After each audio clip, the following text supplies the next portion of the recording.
paz, queridos irmãos. Louvado seja o Senhor por mais uma oportunidade que Ele nos concede de meditarmos em Sua palavra. Eu quero, nesta noite, compartilhar com os irmãos o texto que está no livro do profeta Isaías. Nós vamos meditar no capítulo 59. Isaías, capítulo 59. A palavra do nosso Deus nos diz assim: Eis que a mão do Senhor não está encolhida para que não possa salvar, nem surdo o seu ouvido para não poder ouvir. Mas as vossas iniquidades fazem separação entre vós e o vosso Deus, e os vossos pecados encobrem o seu rosto de vós, para que não vos ouça. Vamos orar, meus irmãos. Nosso Deus e nosso Pai, nosso coração se prepara neste instante para ouvirmos, ó Deus, a Tua palavra. Que em nome do Senhor Jesus Cristo, o Senhor toque-nos, Pai, coração e mente, a fim de que cada palavra que ouvirmos hoje, Deus, enviada pelo Senhor, venha transformar nossas vidas, cumprir o propósito para o qual o Senhor a envia nesta noite. Eu lhe ofereço a minha vida como um mero instrumento, pedindo, Pai, a Tua graça e a Tua misericórdia sobre mim, a fim de ser usado por Ti nesta noite como um canal, Senhor Deus, a fim de que todos nós sejamos edificados pela Tua poderosa palavra. Esta oração, bendito Pai, nós fazemos em nome do Senhor Jesus Cristo. Amém. Louvado seja o Senhor. Meus queridos irmãos, que coisa boa que é estarmos mais uma vez meditando na palavra de Deus, especialmente no livro do profeta Isaías. Particularmente, eu tenho um apreço por este livro assim impressionante. O livro do profeta Isaías, ele é muito especial. Nenhum profeta é tão revelador a respeito do Jesus, do Salvador, como o profeta Isaías. É chamado de profeta messiânico, e não por acaso, né? As profecias de Isaías dizem muito a respeito do Cristo que viria, porque até então para Isaías era um acontecimento futuro, uma vez que ele viveu 740 anos antes da manifestação do Senhor na terra. Mas acontecimentos futuros para Isaías, que para nós hoje já são coisas passadas, e nós vemos com clareza que a profecia de Isaías se cumpriu de forma tremenda. A profecia se cumpriu de forma tremenda. E quanto aos acontecimentos que Isaías prevê, que Isaías profetiza na sua palavra, inspirada pelo Senhor, de acontecimentos que ainda hão de ocorrer, a veracidade dos fatos já acontecidos nos dá também uma segurança de que será como ele previu, como ele anunciou na sua profecia, especialmente no capítulo 42, que fala sobre a volta do Senhor, fala sobre a primeira vinda e a segunda, e se os fatos foram tão perfeitamente comprovados na primeira vinda de Jesus, os fatos narrados na segunda hão de se cumprir conforme profetiza Isaías no seu livro. O capítulo 59, ele é muito especial, porque ele mostra assim, uma síntese do Evangelho, do que é realmente o Evangelho do Senhor. Os dois primeiros versículos falam da boa disposição do Senhor em abençoar e salvar, porém aponta, como nós vimos, uma barreira que nos faz separação, que faz separação entre nós e o nosso Deus. Esta barreira é o pecado. Eis que a mão do Senhor não está encolhida. O Senhor tem disposição de abençoar. Não está encolhida para que não possa salvar. O Senhor é Deus que salva. O Senhor ouve a oração. Entretanto, diz o versículo 2, as vossas iniquidades fazem separação entre vós e o vosso Deus, e os vossos pecados encobre o seu rosto, o rosto de Deus, para que ele não nos ouça. Que coisa mais triste isso, né? Deus disposto a abençoar, a mudar toda e qualquer situação, mas eis que uma barreira como essa, o pecado. O braço forte do Senhor está estendido, ele ouve a oração, mas e essa separação tão grande? Por que ela acontece? E que separação é essa? Nós já vimos que é um pecado, mas como que Deus enxerga o nosso pecado? Será que Deus vê o nosso pecado da mesma forma que nós o vemos? Nos versículos 3 a 8, nós vamos ver que não, que há uma diferença bastante grande aí, ó. O Senhor, ele sonda os corações, o profundo dos nossos corações. Ele não vê superficialmente, mas ele tem uma visão profunda do que há dentro do nosso coração. Revela, então, a triste verdade, a verdade universal, aplicada a todos os homens. Deus mostra, meus irmãos, o nosso pecado, mas não da forma como nós gostamos de enxergar o nosso pecado, mas, como eu disse, na clareza daquele que sonda o profundo dos corações. O que o Senhor vê no fundo dos nossos corações? O versículo 3 começa a descrever isso. Porque as vossas mãos, é o versículo 3, as vossas mãos estão contaminadas de sangue e os vossos dedos de iniquidade. Os vossos lábios falam falsidade e a vossa língua profere maldade. Meu Deus, que descrição! Mãos contaminadas de sangue, fala de crimes, né?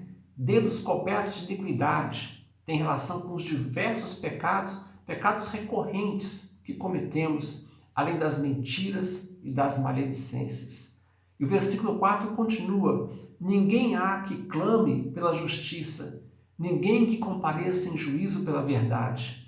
Confiam no que é nulo e andam falando mentiras, concebem o mal e dão luz à iniquidade. Olha que coisa mais triste. Ninguém busca a Deus por si mesmo. Ninguém comparece diante de Deus para juízo e verdade. E esta parte que diz assim, concebem o mal e dão luz à iniquidade, fala de um pecado que é planejado, que é pensado antes de ser executado. Pensa-se o pecado, maquina o pecado e então executa. Versículo 5 trata dos relacionamentos, né, entre nós. Chocam ovos de áspide, uma espécie de cobra, né? E tecem teias de aranha. O que comer dos ovos dela morrerá. Se um dos ovos é pisado, sai uma víbora. Este versículo ele fala numa linguagem figurada e sugere a ideia de relacionamentos frágeis. Eu diria mais que frágeis, muito sensíveis, à beira da agressividade entre os homens. Qualquer coisa os homens explodem, com nervos à flor da pele. Qualquer ofensa, qualquer momento, surge uma discussão, uma agressão, vem uma áspide, né? Uma palavra, uma ação agressiva. Pessoas sensíveis, extremamente agressivas, tudo ofende, tudo é motivo para agredir, para ofender, para criar rusgas nos relacionamentos. E aí vem o versículo 6. As teias, as suas teias, não se prestam para as vestes. Os homens não poderão cobrir-se com o que eles fazem. Ou seja, as obras, né? Continua dizendo aí, as obras deles são obras de iniquidade, obras de violência há em suas mãos. Assim como Adão e Eva, né, não poderiam cobrir a sua nudez, mas precisavam de vestimentas que o próprio Deus providenciou, assim as alegadas obras dos homens jamais poderão cobrir, jamais poderão expiar os seus pecados. E os versículos 7 e 8, fechando aí esse contexto da forma como Deus vê o nosso pecado. Os seus pés, continua o Senhor, correm para o mal, são velozes para derramar o sangue inocente. Os seus pensamentos são pensamentos de iniquidade. Nos seus caminhos há desolação e abatimento. Desconhecem o caminho da paz. Não há justiça nos seus passos. Fizeram para si veredas tortuosas. Quem anda por elas não conhece a paz. Esse texto aqui nos faz lembrar lá da carta aos Romanos, no capítulo 3, quando o apóstolo Paulo ele descreve o estado da humanidade, os pecados de todos os homens, pecados em caráter, pecados em conduta, por ação e por palavras. E lá em Romanos ele diz, não há temor de Deus diante dos seus olhos, ou seja, a fonte do pecado é a falta do temor. Né? Desconhece o caminho da paz, não tem conhecimento de Cristo, o príncipe da paz, ainda que para alguns, né, tristemente, ainda que alguns professem conhecê-lo. Há uma diferença, meus irmãos, entre entender a si mesmo como culpado de pecados e reconhecer a si mesmo como culpado do pecado, específico, bem definido. Uma coisa é generalizar, outra coisa é especificar, é deixar bastante claro qual o pecado, que tipo de pecado. A maioria das pessoas, a maioria de nós, vamos assim dizer, não tem dificuldade nenhuma em admitir ter cometido pecados, no plural. Muitos, pelo menos, enquanto acham que esses pecados são superficiais, acham que a vida segue normal. É como um motorista que dirige, ele é habilitado, de vez em quando uma multa de trânsito acontece, mas ele continua achando que é um bom motorista, um acidente ou outro de percurso. Algumas pessoas olham os pecados assim de uma forma genérica, sem especificar, e entendem que é um mero deslize no relacionamento, mas que depois conversa e depois acerta e as coisas se resolvem. Os pecados não chocam, não chocam muito, porque sabe o que acontece com os pecados? Nós vemos pecados todos os dias na nossa vida, vemos pecado na vida dos outros, dos outros homens, dos nossos irmãos, ficamos acostumados com os pecados. O que nos deixa assim um pouco chocados, devo dizer, é quando Deus nos mostra o pecado. O Senhor que permeia lá as profundezas, que observa o profundo coração, ele vê os pecados nos recessos profundos, a impureza lá, a corrupção lá no fundo do coração, coisas que a gente sequer imaginava que existisse em nós. Tamanha depravação, tamanha condição de total entrega, total domínio do pecado. A Bíblia, meus irmãos, fala sobre a profundeza e as trevas do nosso pecado. Fala que o pecado está em nós. Não é somente nosso ou está sobre nós, ele está em nós, dentro do nosso coração. Mas os escolhidos de Deus, um dia tocados pelo Espírito Santo, hão de reconhecer o seu real estado e ver que não há meio de se salvar, não há como fazer nada para mudar esse estado de coisas. E por isso precisa de um Salvador, precisa de um substituto no juízo, precisa ser salvo da sua condição, porque ele próprio não tem como se salvar. Nos versículos 9 até o versículo 15, o texto mostra que os escolhidos sim reconhecem os seus pecados, o seu real estado diante de Deus. Diz o versículo 9, o 10 também, 9 e 10. Por isso, está longe de nós o juízo, e a justiça não nos alcança. Esperamos pela luz, e eis que só há trevas. Pelo resplendor, mas andamos em escuridão. Apalpamos as paredes como cegos. Sim, como os que não têm olhos, andamos apalpando. Tropeçamos ao meio-dia como nas trevas, e entre os robustos somos como mortos. Essa expressão aí, tropeçamos ao meio-dia como nas trevas, e entre os robustos como mortos, é particularmente interessante.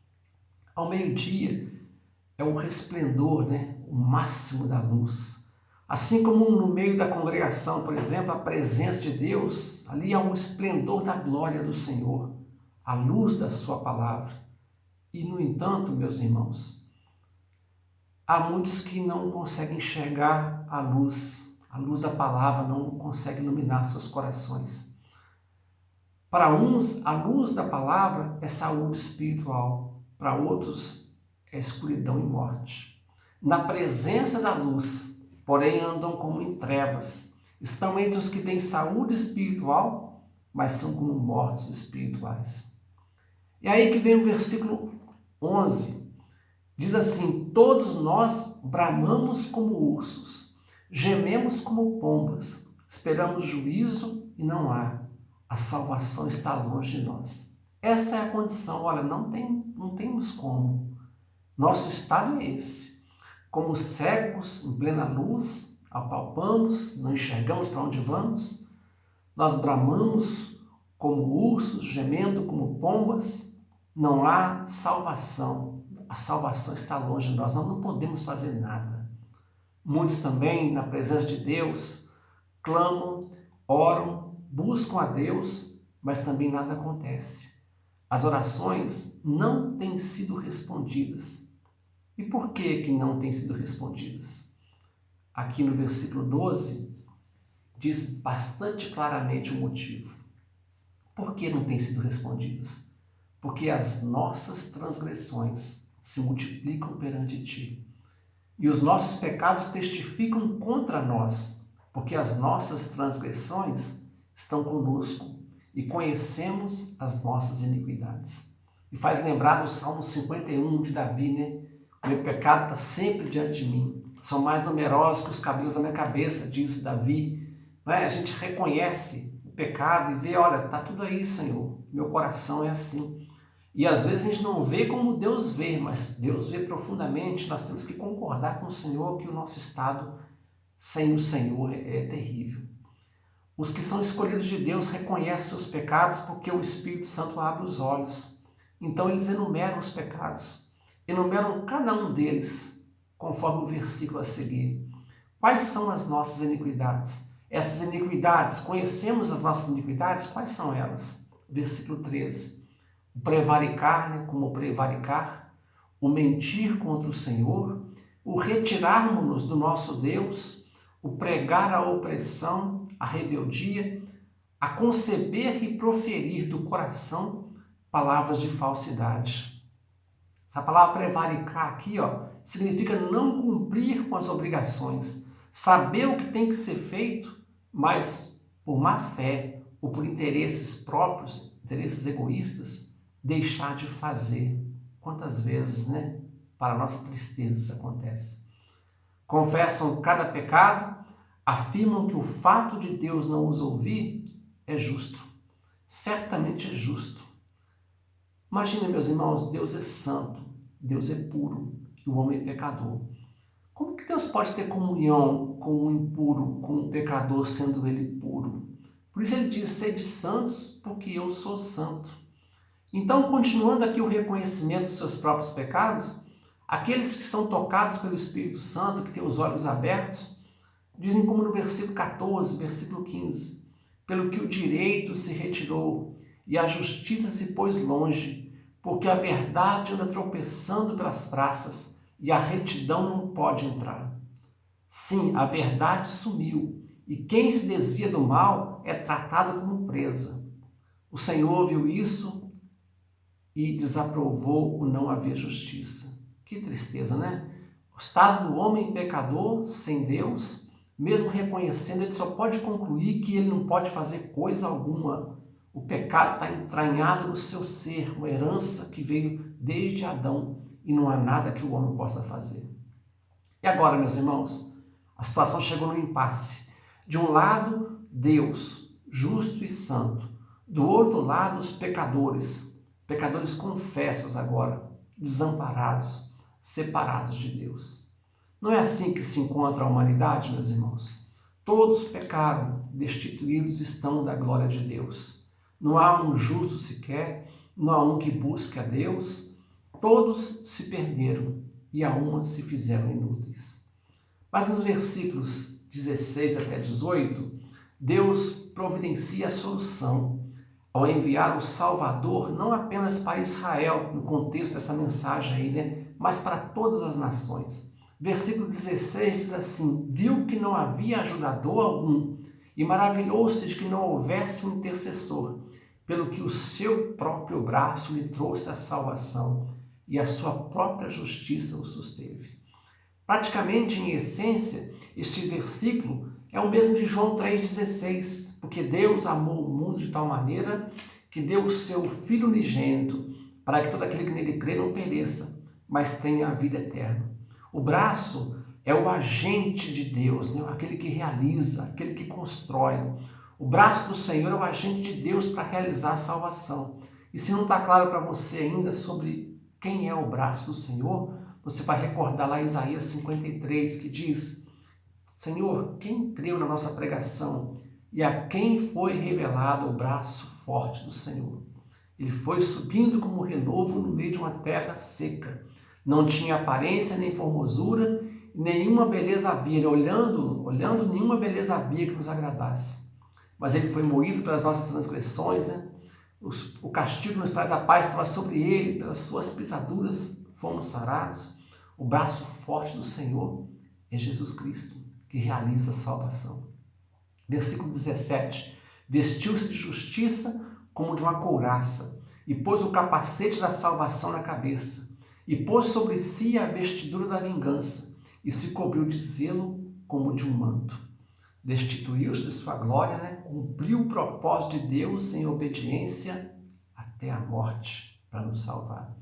Versículo 18. Segundo as obras deles, assim retribuirá furor aos seus adversários e o devido aos seus inimigos.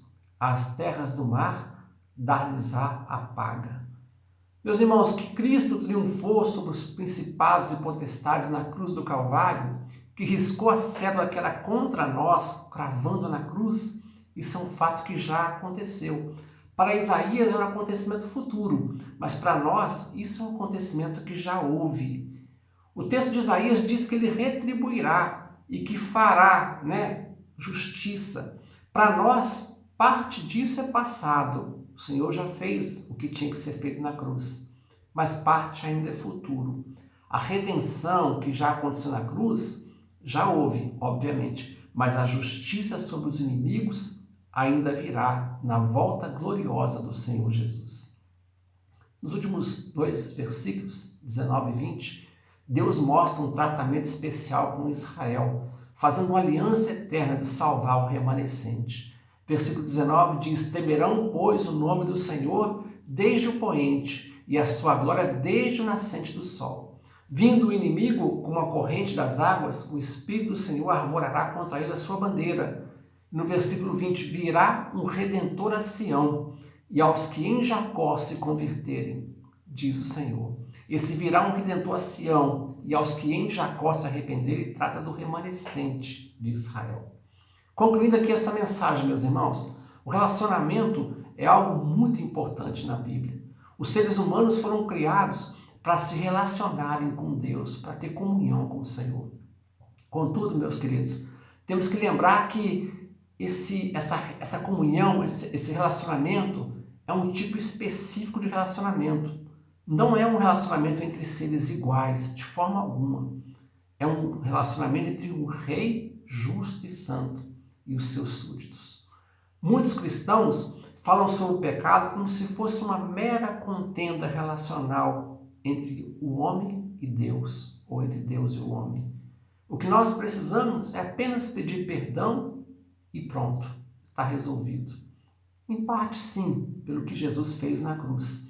Mas essa visão, querido, essa opinião assim tão superficial, não fala, por exemplo, sobre quebra de lei, não fala sobre violação de justiça, não fala sobre ira justa sobre o pecado, não fala de julgamento santo do Senhor. E, portanto, em última análise, essa visão superficial também não faz nenhuma referência a haver necessidade, por exemplo, de um substituto para receber o nosso julgamento.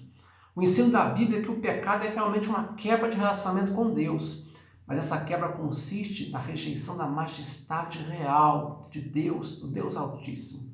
Não é somente um adultério, embora seja isso, mas também é uma rebelião contra Deus. Não é somente uma infidelidade, mas uma traição com o Senhor. Se reduzirmos o pecado a uma mera quebra de relacionamento de um súdito contra o seu rei justo e bondoso, nós nunca vamos entender, por exemplo, a morte do filho exigida para resolver esse problema. Como que nós aplicamos essa mensagem no nosso coração? Existe uma diferença muito grande entre entender a si mesmo como culpado de pecados e reconhecer-se a si mesmo como culpado do pecado. A maioria das pessoas não tem dificuldade em admitir que tem pecados, no plural. Pelo menos enquanto pode achar que esses pecados são meros crises de relacionamento, pequenos erros isolados numa vida que relativamente vai bem, relativamente é boa. É como eu falei da multa de trânsito, não sei se eu comentei aqui. A pessoa dirige carro, é bom motorista, de vez em quando acontece uma multa, mas é só uma multa. Isso não deixa de ser um bom motorista. Não, na verdade não é assim. O pecado, ele faz um grande estrago. O problema é que não nos choca muito, infelizmente. Sabemos que acontece, nós vemos em nós mesmos, vemos nos outros todos os dias, nos acostumamos com os pecados. Mas quando Deus nos mostra tão claramente Mostra o pecado que está lá no fundo do nosso coração, a impureza, a corrupção que nós nem sabíamos existir assim com tamanha profundidade. Aí nós vemos que não temos como nos limpar, não temos como nos livrar disso. Aí que precisamos realmente de Jesus, precisamos de um Salvador. É assim que a Bíblia fala sobre a profundeza e as trevas do nosso pecado. É assim que ela nos mostra. O pecado está em nós, é nosso e não apenas nós. E para limpar esse pecado, foi necessário Jesus, foi necessária a cruz, porque nós não poderíamos sair dessa situação. Mas Deus, infinito na sua grandeza, sua misericórdia, no seu grande amor, nos convida, hoje mesmo, no capítulo 1, versículo 18, diz assim: vinde, pois, e arrazoemos, diz o Senhor. Ainda que os vossos pecados sejam como a escarlata, eles se tornarão brancos como a neve. Ainda que vermelhos como o carmesim, se tornarão como a lã. Deus, meu querido, tem uma oferta de perdão e convida você e a mim para entrar na sua presença de todo o coração e confiar na eficácia do sangue de Jesus, que nos purifica de todo pecado. Então, somente não encare o seu pecado como uma mera quebra de relacionamento. É algo sério. Foi necessário um grande sacrifício. Foi necessário que Jesus Cristo morresse para que eu e você pudéssemos hoje entrar na presença de Deus e glorificar o Senhor e receber dele tantas maravilhosas bênçãos.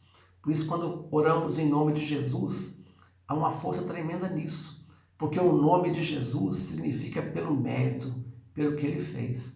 Deus continua santo, perfeito, justo, mas também agora, quando confessamos os nossos pecados, não superficialmente, mas abrindo o coração para Deus e confessar de fato os nossos pecados, enumerando-os com clareza, arrependendo dos nossos pecados. O Senhor, que abre o nosso coração por meio do seu Espírito, garante para cada um de nós: você recebe o perdão, porque o preço do pecado, terrível preço, foi pago na cruz por Jesus Cristo. Louvado seja o Senhor pelo perdão, pela paz, pela salvação que Ele nos concede. Amém, queridos? Vamos orar, agradecer a Deus. Senhor, nosso Deus e Pai, não há palavras em nós suficientes para expressar o quanto somos gratos a Ti por nos salvar, Deus, por restaurar a comunhão com o Senhor por meio de Jesus Cristo. Ah, Pai querido, os nossos pecados são terríveis, Pai. São esses que o Senhor nos mostrou tão claramente, Pai, e que muitas vezes passam despercebidos aos nossos próprios olhos. O nosso coração enganoso, Pai, não nos faz perceber, Pai, o tamanho, Pai, a profundidade do nosso pecado. Não por isso, Senhor Deus, mas pela Tua graça, não porque nós temos merecimento, não, de forma alguma, mas por Teu favor, Senhor, te pedimos perdão, confiando, Pai querido, que o mérito, a justiça se estabeleceu lá em Jesus, quando Ele foi moído naquela cruz, Pai, crucificado, derramando o Seu sangue para nos perdoar, para pagar o preço justo pela nossa grande ofensa. Senhor poderoso e santo, obrigado por tão grande salvação. E que, Senhor, nós tenhamos, Pai, consciência do nosso pecado, consciência do que foi pago, Pai, da justiça, do que foi necessário realizar para que tenhamos comunhão com o Senhor, a fim de não permitir em nosso coração que o pecado aconteça. Não facilmente, Deus, mas que lutemos. Temos a força do Senhor para lutar o tempo todo, a fim de que o pecado não encontre abrigo em nosso coração. Nós não queremos perder, Pai, a comunhão com o Senhor. E nós te glorificamos e exaltamos por Jesus, que garante esse acesso que temos a Ti, como agora fazemos, Pai. Em nome de Jesus Cristo, nós te louvamos e agradecemos, Senhor. Amém. Louvado seja Deus. Meus irmãos, o estado é terrível, tanto que foi necessária uma cruz terrível. Mas glória a Deus, louvado seja o Senhor que nos salvou por meio da cruz de Cristo. De forma que você pode levantar a cabeça e seguir em frente e guardar seu coração, livrando de todo o mal, livrando de toda a oportunidade de pecado. Que o Espírito Santo te proteja e te ajude a sempre vencer o pecado. Amém? Eventualmente você pode cair, mas temos um advogado junto a Deus, Jesus Cristo, o justo e santo. Louvado seja o Senhor. Deus te abençoe, querido, que a graça do Senhor, a maravilhosa graça do Senhor, o amor de Deus, a comunhão e as consolações do Espírito Santo sejam com todos, Deus abençoe, queridos. A paz do Senhor.